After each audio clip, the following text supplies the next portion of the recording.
Dito sa Atok, Benguet, matatagpuan ang pangatlong pinakamataas na bundok sa Luzon. Mayaman ito sa mga pananim, bulaklak, kwento at kasaysayan. Samahan niyo kami sa aming pangatlong araw at part 2 ng ating vlog dito sa Mount Timbak.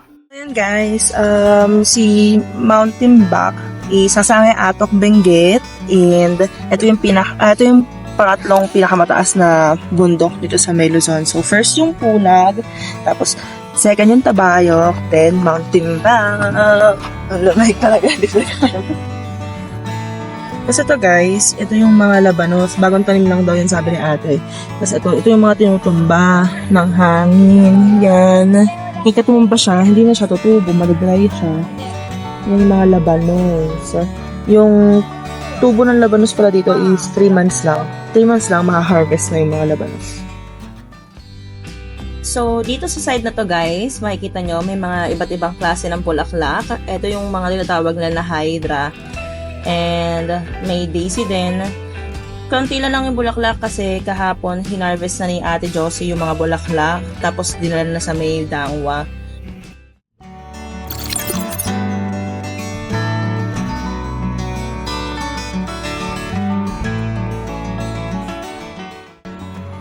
Kasama si Ate Crisanta, umpisahan na natin ang lakaran patungo sa Station of the Cross dito sa Mount Timbak. Sa ating paglalakad, makikita din natin ang mga nagtataasang bundok na nakapalibot dito sa Benguet at mga vegetation o pananim dito sa summit.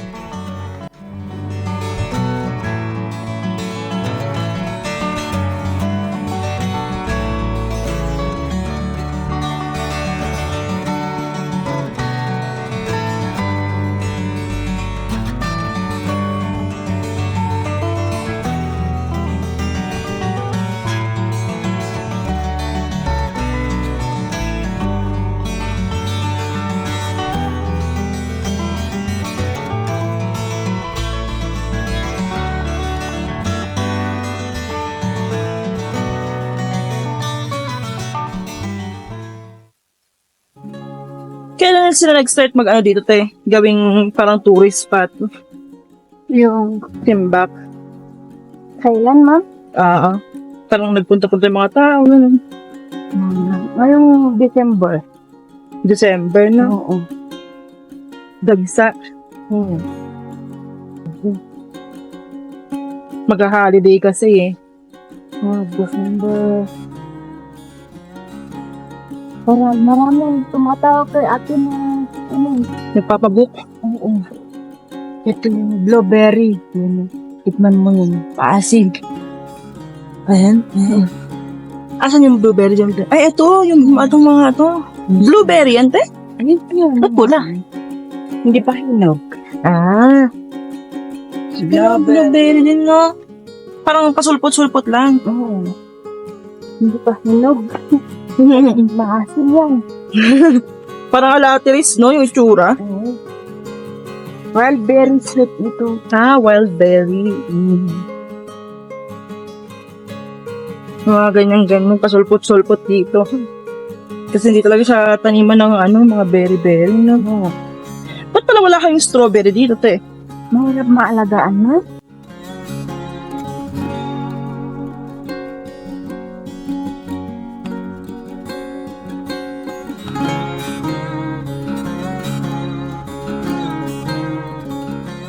Ang daan mo pala dito talaga pala yan, ano? Isa lang yung natirang tingnan mo yung labanos. Isa lang. Meron din dito nito, oh. Oh, that's cabbage. Kasi yan, tinamin ni ate. Ay, ito mga sa gilid-gilid. Oo.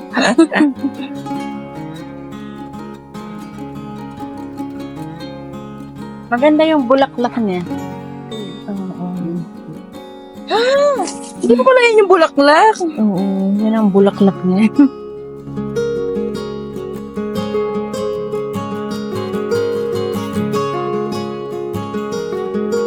Pero hina-harvest na ng ganyan pa siya, no? Oo. Hindi na pinapatubo yung bulaklak. Dami. Sipag naman ni Ate Diyos magtanim dito sa gilid. Sa mga gilid-gilid. Hindi kay ate Diyos ito. Ay, hindi na ba to? Kapatid niya. Asawa namin. Kapatid ng asawa niya. Oo. Parang kanya-kanya silang lupa, no? Oo. Sila magkakapatid. Pamana-mana ng tatay niya. Oh, dami dito.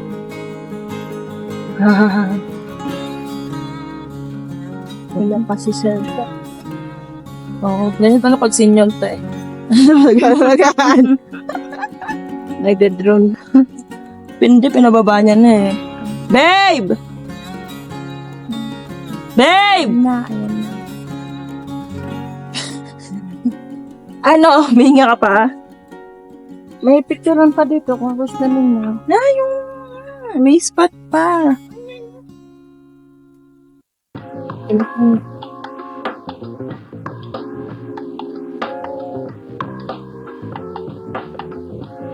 Tingnan mo ba yung daming wild berry dito?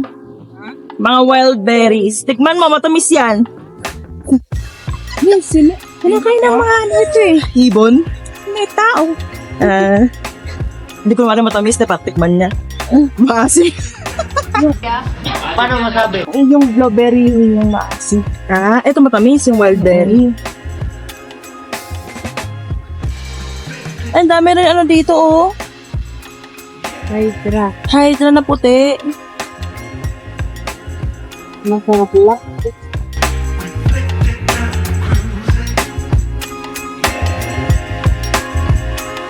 Parang ano, popping boba.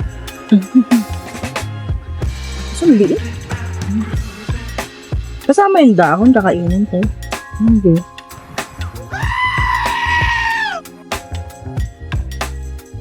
Hindi. Napakahirap naman tanggalin ito. Makaligit. Ito may babaw pa ito. Ngayon. Matamis to?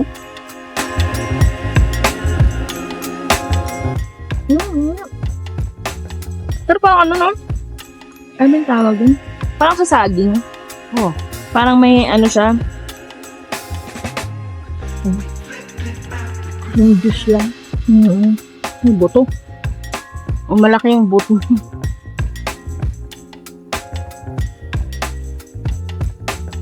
Yung blueberry, masarap yun. Pag matamis, maghinog na. Sunog na. Kaya nakapunta yung ano. Ice cream. Hindi, pumunta ko lang kaya dito. May bubuyog.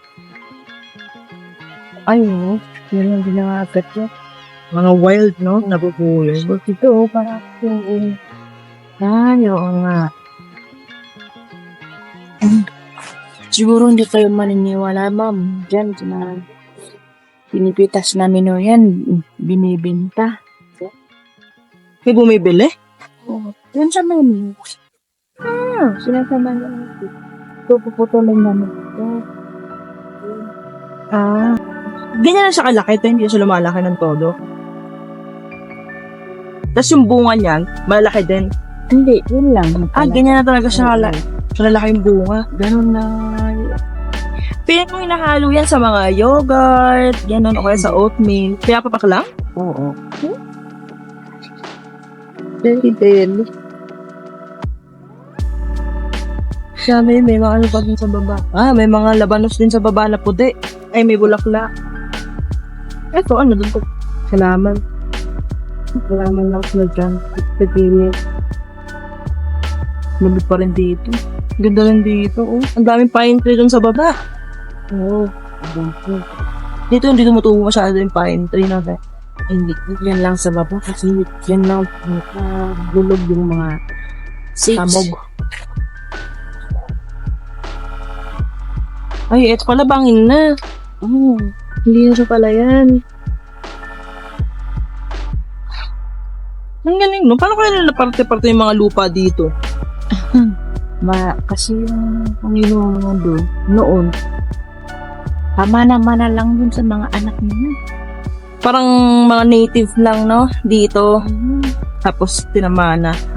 May titulo yung ano nila dito? Wala. Meron na. Grabe, no? Hektar-hektare yung hatian dito. Ito, iba naman yung may-ari. Kapatid din nila. Nung asawa niya. Pinsan. Pinsan naman. Doon naman, iba naman yung may-ari no. Ibang pamilya na. Oo. Lahat ito magkaanak. Dito sa magkasunod, sa magkabilaang bundok na isang side. Yeah. Wow. Ayan, tikman mo, babe, oh. Wild Hindi berry. pa ako uminom ng tubig eh. Ay, hindi. Ayan, oh. Ano, nakain ako niyan. Pero namumula din yan eh. Pag kinain mo, Namumula. may pula, di ba lalabas? Oo. Yung Diyos. Parang nga siyang ano eh, yung balat ng saging, may ganun. Mm. Ganun yung texture Kinakain niya niya. pati balat. Oo nga. Parang nga siyang ano ng saging. Meron pang malalaking ganyan eh. Ay, yung blueberry. Mas malaki, di ba? Oo. Meron niya kaso nga, meron tinuro si ate kasi hindi pa, Hindi pa hinog. maasim daw. Ay, na namin, Tingnan mo ito, may ang daming oh. Rose Cabbage. cabbage. Ano talaga tawag niya? Rose cabbage. Cabbage cactus. Ay, oo, cactus. And, nandito tuloy. Wala man tawag dyan, basta rose. Basta mukha siyang rose. Rose na lang. Rose. Cactus. Tapos meron din doon sa mga gilid. Halaman na naman na, puro hydra na puti, babe. Patulong alba. May mga palay-palay din dito tayo. Wala akong May binili matay-palay kaming- dito. May binili kaming bigas kay ate Josie. Bilog-bilog yung butil. Ay, binili namin niya dun sa bayan na Trinidad. Kasi siya nagbibinta siya ng bigas. Ang ganda nga ng bigas. Akin mahal. Oh, ang pangalan ng bigas na yun ay ano yun, Ipunita. Ah, Haponica pa yun, babe. Parang Japanese. Oo, Ipunita. Ang cute nung, Bilo-bilo.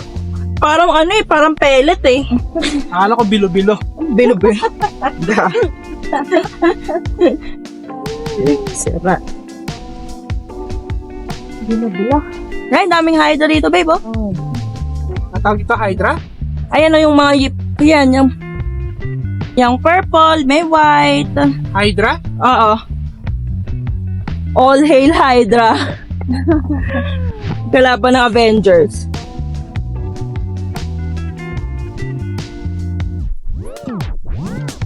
Ay, malapit na tayo, babe.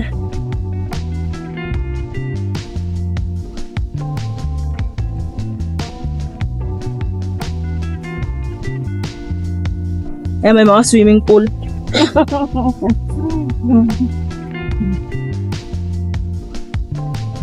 Anuhan pala ng tubig para sa Hindi lupa. lang, swimming pool yung iba, fish pond.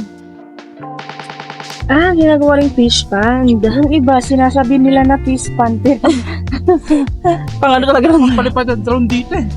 saan yun, sir? Ito, dami white to.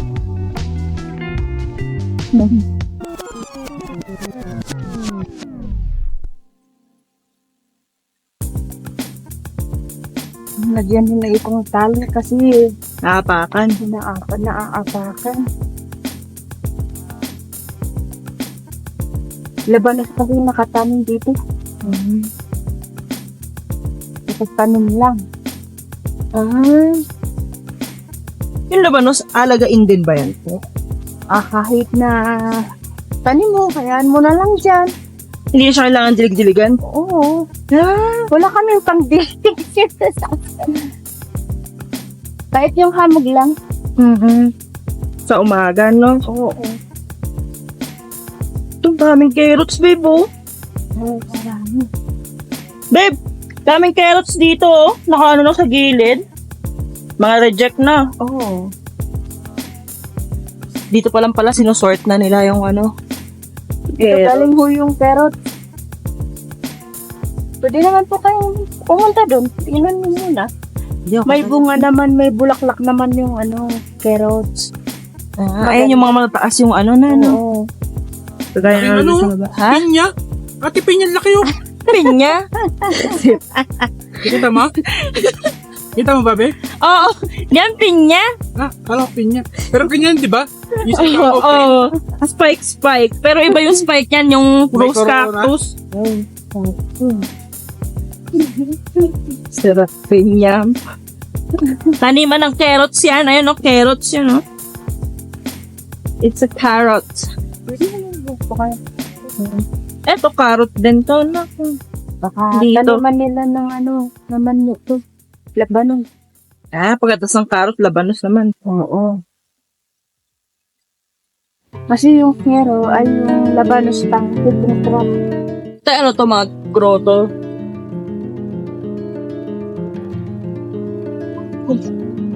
Ayun. Sabi sa'yo, baby, Station of the Cross to eh. Sino nagawa nito? Tao dito tuloy. Sila lang din. Oo. Nagawa, no?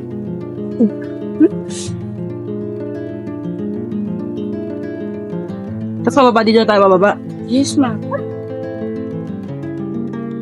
Grabe, oh. Parang ang lapit lang nung highway, pero pag Pagbaba mo, pero pag inakyat mo rin, malayo. malayo, parang ilang kilometers pa. Grabe. Kita sa highway to eh, no, te? Yes, po. Tom Cruise.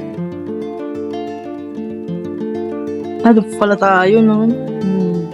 Daming tao sa baba. Yung galing dun sa kasamaan natin dun sa taas. Kabila. Siguro kumakain na sila din. Oo, kumakain. Oo. Nilak naman namin yung kwarto. Wala naman siguro mag-i-stay pa. Mamaya pa daw. Yan. Dito puro repolyo na yung tanim na. Wow, yung carrots, vanos. Yung maraming tanim yung labanos at karipolyo. Majority na. Mga patatas. Onti lang. Dito. Wala kaming tanim na patatas. Kanina yung patatas na tanim doon sa may tabi ng ginagawang building. Ay, yun lang. Yun lang ang nakatanim na patatas mo. Ayun lang yung patatas dyan. Oo. Yun lang. Etong labanos na hilera, yung natapat sa inyo, kayo nung tanim yan, te. Iba naman yung may-ari nun. Iba rin yung may-ari niyan. Dito naman, iba naman yung may-ari. Dito naman, iba na naman. Sa kabila na naman, iba na naman. Okay din, man. Buti may tindahan sa Ate Josie dyan, kung hindi, bababa ka pa. Oo. Bibili. Pero, kaso lang walang nagbabantay dun sa baba. Oo, yung sarado, yung sa may malapit sa pinag-parkingan namin. Ito ate, alam mo kung anong kwento na ito kung ba't may mga cross dito? Ginawa nila nga daw, Station of the Cross, ginawa ng mga tao dito, babe. Habang nandito, habang nakaano. Tulong-tulungan mo natin sila. Napidya mo na ba? Oo, tinanong ko na kaya ate kanina pa. Ayan nga, oh. Ito nga, ginawa to ng mga taga dito, pang Oo. Station of the Cross. Ito pala inakit ko kahapon, yung tulog ka. Kahit Joke na naman. kahit yung drone yung umakyat dito, babe. Ano ba? Good morning, neighbors! At least nga dun sa kanila kasi marami ng tao dun eh. Pagka may mga ano. Dito babaan yan eh. Diba no? Diyan nga ako baba kagahapon eh. Sungal. May sindihan din ng kandila dun. Oh. Di kapag kamahal na araw, may mga nagpupunta rin dito tayo. Mga nagpipilgrimage, wala naman masyado. Meron naman. Meron. Marami kang nakipag-join sa amin. Oh. May prosesyon din kayo? O, sa kuling. Station. Majority dito ang Katoliko. Walang iglesia ito. Ha? Katolik. Puro Catholic. Wala masyadong iglesia, no? Meron po, pero dun sa bayan. Sa bayan na. Yung pinakala ng iglesia. Gadat siya nga. Nagit. Tapos ako. Parang masama ang loob mo ah. Sira.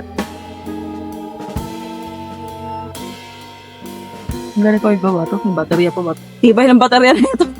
Ang kunat. Pula pa rin, red pa rin. Oo. Nakalimutan kasi namin yung kapalitan ng baterya na ito. 4 kasi battery niya, nakalimutan yung 3. Isa lang yun. Oo. Inuha. Kaya kadala pag charge agad. Kadala pag charge. Para sa 8 dito ha? Ikaw na mauna? Di ba galing ka na dito? O mauna ka na. Hindi, bibidyo kasi ako eh. Mag-video ka?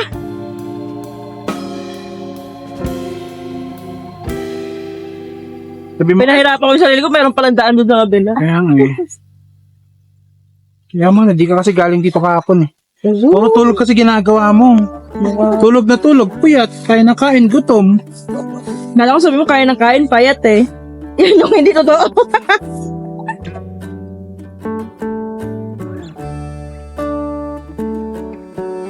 Daan-daan, babe, ba medyo maano dito? Madulas. May ano, lumot, mga lumot. Kasi maano, momoins. Parang hindi maano ng araw dito masyado. Hindi na lang. Hapon lang siguro bagong nainitan ko. Hapon lang, tapos malamig pa rin yung hangin. Tapos maya-maya, hamog na ulit. Saglit lang. Nakatalikod pala kasi to. Kasi ang taas ng bundok. Kahapon, dito na naman, maaarawan din ako. Oo.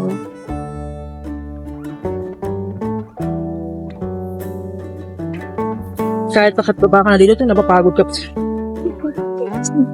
No, mga taga dito. Sarali ito. Sanay na.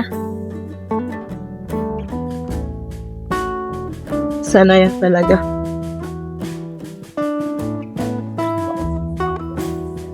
Yung bigla na taba, tagali ko lang yan. Ah, taga dito lang din? Eto, ano tong ano, te? Yung mga spikes. Ano yan? Lumot. Lumot yan? Oo. Lumaki na? Ito sa patag. Oo.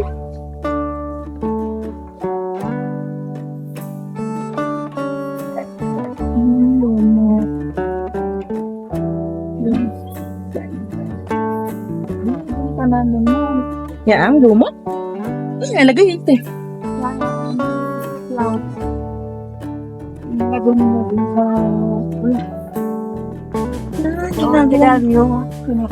Ginagawa rin ano, no? Parang down sa bulaklak. Pag nilagay na doon sa puno ng mga bulaklak, yan na lang biligan mo. Tapos, bubunga na rin yung ano ng bulaklak. Oo, yan na lang biligan mo para malamig. Yung lumot na lang biligan mo. Ano siya, no? Magaling mag-absorb. Oo.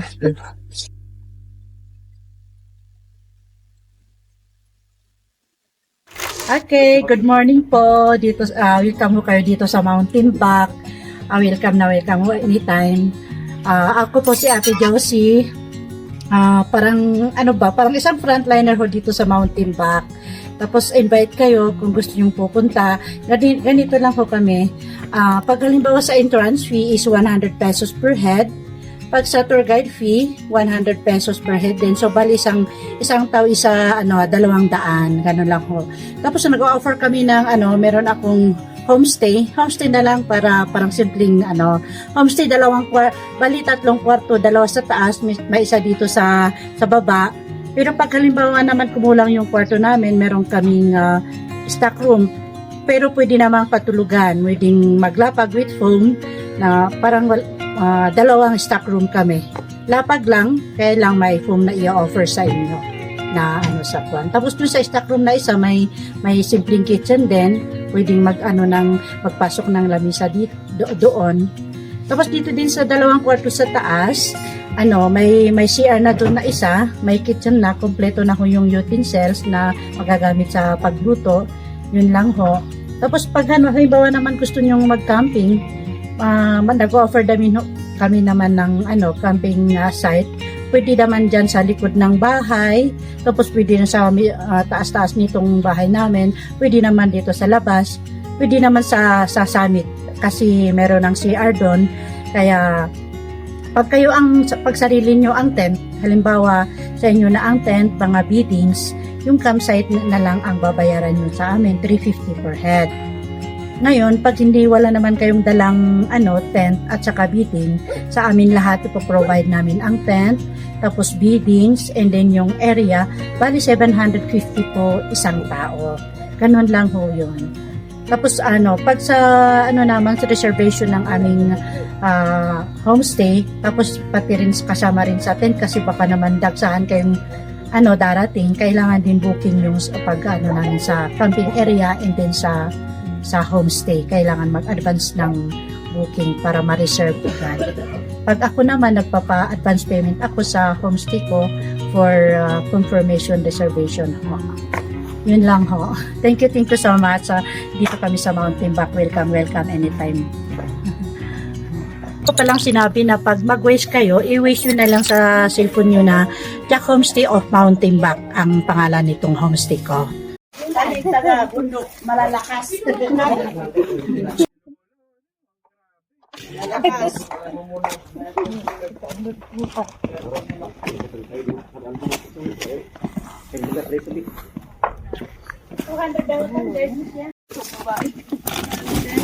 Lalandik. Maiwan. Masayalan sa pagkain. Alagaan mo muna tapos bumalik. Ano yung pinakakain niyo yung pasalubong ninyo sa So, nung nalaman ko na sa Mountain Province yung gala natin, sobrang excited ko na kasi, di ba, parang 7 days tayo mag-out of town, tapos mamumundok pa. And, supposedly, 2 days, 1 night lang tayo mag-i-stay doon. Kasi nga yung itinerary natin is, yung last trip natin or yung last location natin para dun sa biyahe is sa may Lake Tabeo. Pero dahil dun sa ganda nung sunset nung first night, and syempre yung hospitality na rin ng mga tao doon, ng community, nag-decide na tayo na mag-stay for the rest of the trip to explore more this mountain. And the fact na third highest mountain siya sa Luzon, kayang-kaya rin siya ng 4 wheels natin. And on top of that, 20 minutes easy trek lang siya to summit. Pinaka-impacting talaga dun sa stay natin is yung tao talaga. Ayun, kagaya nila Ate Josie, yung owner ng Jack Homestay, yung balain niya si Ate Crisanta. Hi, Ate Crisanta! Alam mo yun, sobrang accommodating kasi talaga nila. Parang hindi mo pa sinasabi kung ano yung kailangan mo. Tapos, andyan na agad sila to offer ng help and assistance. Kumbaga ba, parang pagdating pa lang nga natin dun sa location or dun sa may mountain back, di ba? Sinalubong agad nila tayo ng warm smiles and ng welcome nila. And the people there, grabe no, kahit na sobrang may edad na, like si Lola kanina na nagbababa ng gulay. Grabe, sobrang lakas, batak na batak pa talaga sa araw-araw na buhay talaga dun sa Mountain Back. Hindi nila iniinda yung bigat or kahit yung init. Kasi malamig naman din yung hangin. This is one of the campsites talaga na hindi pa talaga siya congested ng tao. And siguro yung hihingin ko lang na favor dun sa mga gustong mag-visit or magpunta dun sa may mountain back is to support yung mga local farmers natin. Like, bumili ng mga root crops nila, mga gulay na tinatanim nila dito. Kung makikita nyo naman siguro sa news, parang sobrang dami talagang farmers ngayon na tinatapon lang or na didisregard yung mga gulay nila dahil sa oversupply, and yun, yung farm gate price nga natin sobrang baba. Parang wala na talaga silang kinikita. The little help na matutulong natin sa kanila is direct purchase ng gulay imbis na bumili pa kayo sa bayan. Ganun din naman and guaranteed na fresh talaga yung gulay na mabibili mo kasi gusto mo ikaw pa yung mag-harvest ng gulay nila di ba? Kung kaya lang rin siguro talaga ng space ng sasakyan natin, no? Or meron tayong roof rack, mas marami pa siguro tayong na bili dun sa mga farmers, Kaso lang, hindi talaga kasya 40 kilos lang yung kinaya. And syempre, we will definitely come back para with our family and friends, syempre, para ma-experience din nila yung mountain back as a whole. Last favor guys, please do like, subscribe, and share our videos. Since we are new bloggers, we need your help. Actually, we need your suggestions and recommendations din para ma-improve namin yung mga videos namin. Just let us know sa comment section and we'll do our best na ma-provide yung better watching experience. Happy watching!